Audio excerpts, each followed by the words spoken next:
Okay, good afternoon.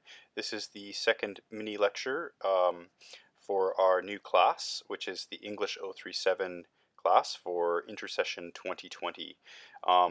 So I'll be making short videos like this to support the learning that we're doing in our day-to-day classes.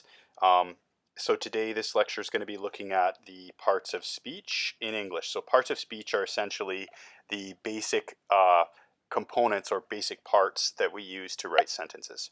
Now there are 7 basic parts of speech that we're going to look at today: nouns, adjectives, articles, and now I'm not talking about like news articles or articles in a magazine or journal. I'm talking about these 3 little words: a, an, and the.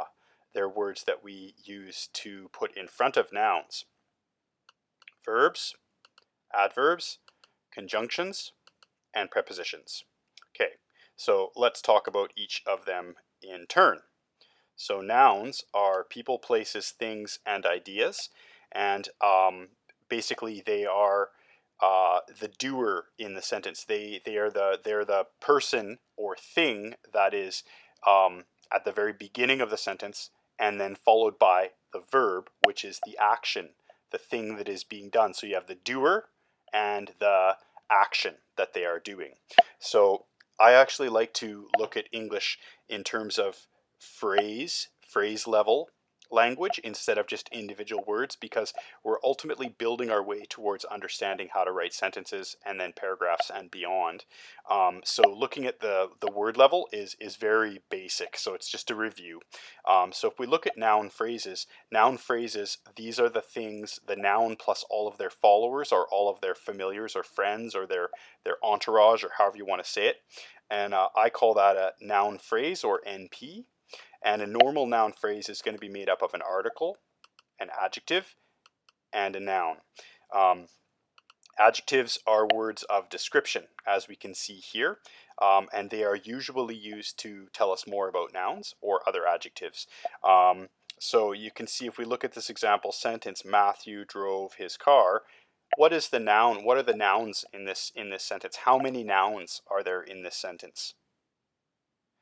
2, that's correct. So we have Matthew and we have car. So Matthew is the subject of the sentence. This is the person doing the action, or the thing driving the sentence, if you would. And then we've got car. Now this is going to be the object. So again, we've got subjects, subjective nouns, and they're the nouns that do the action. And we've got objects, or objective nouns, and they're the ones that come at the end of the sentence that are receiving the action.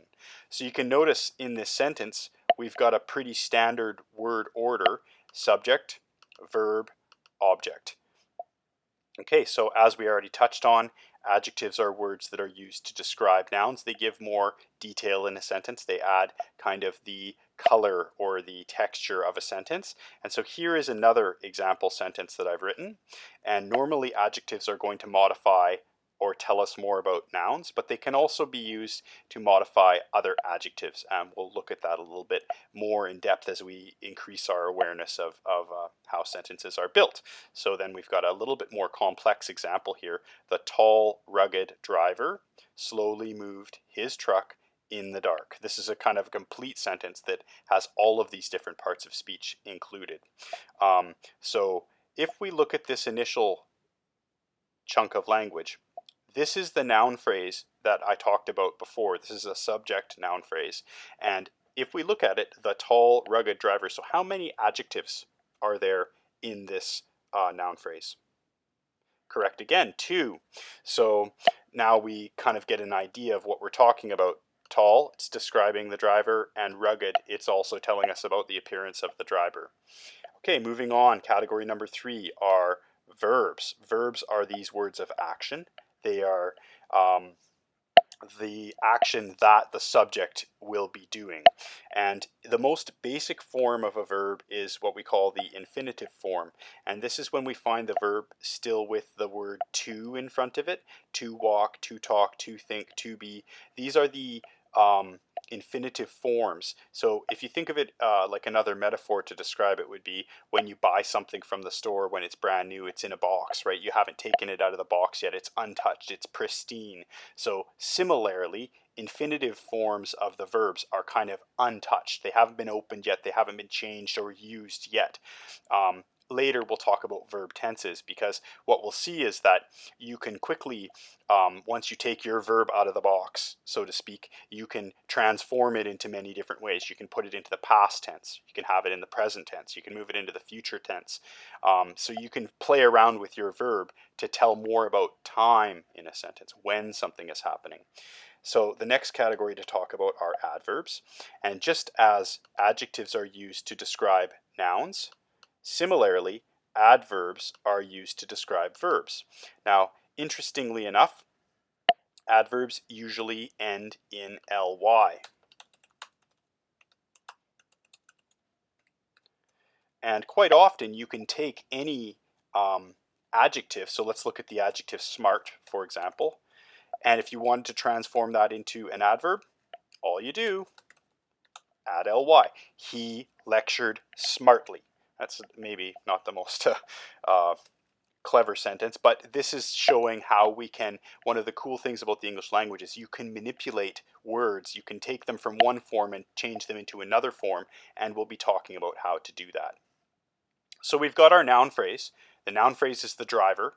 Now we can talk about our verb phrase, and a verb phrase is just like the noun phrase is the noun plus all of its surrounding friends and followers. The verb phrase is going to be the verb plus all of its followers or attachments. And so usually this means that you'll have a verb with adverbs attached to it, and we actually call that a predicate. So predicate is just a fancy word for verbs plus all of their attachments. Okay, so adverbs tell us more about how verbs are being done. They usually end in ly, like quickly, intelligently, smoothly. These are all examples. Finally, we have our last little thing that I want to talk about, our last little chunk of language that I want to talk about tonight, which is prepositional phrases. Now, prepositions are words of location, time, and degree. And down here you can see we've got a few examples: in, on, during, by, under, beside, into. There are lots. You know, I'll provide a web link on our VIU Learns page that'll show more of them. But the reason that I want to talk about prepositional phrases is because you just don't see prepositions on their own. They're always going to be part of a prepositional phrase. In fact, they come at the beginning of the prepositional phrase. So, in the dark would be an example. So if we look at a basic sentence, we can say the driver moved, right? What's the subject here? What's the noun here? Okay, good. Driver. What's the verb? Moved. Okay, we can add more to describe a little bit more clearly. The tall, rugged driver slowly moved his truck into the garage. Okay, final question. What is the prepositional phrase in this sentence? Very good, correct. Into the garage. So we'll do lots of activities like this, and I'll do lots of mini lectures like this where we just kind of lay out a bunch of ideas, and I'll often do it on my teaching platform like this, which is just kind of like a whiteboard, and I'll be typing away. One of the cool things about this as a video resource is that you can watch the video again and again if you need to review the ideas. And if questions pop up, you can ask them and I'll clarify things. Okay, there we go. That is the basic introduction to parts of speech.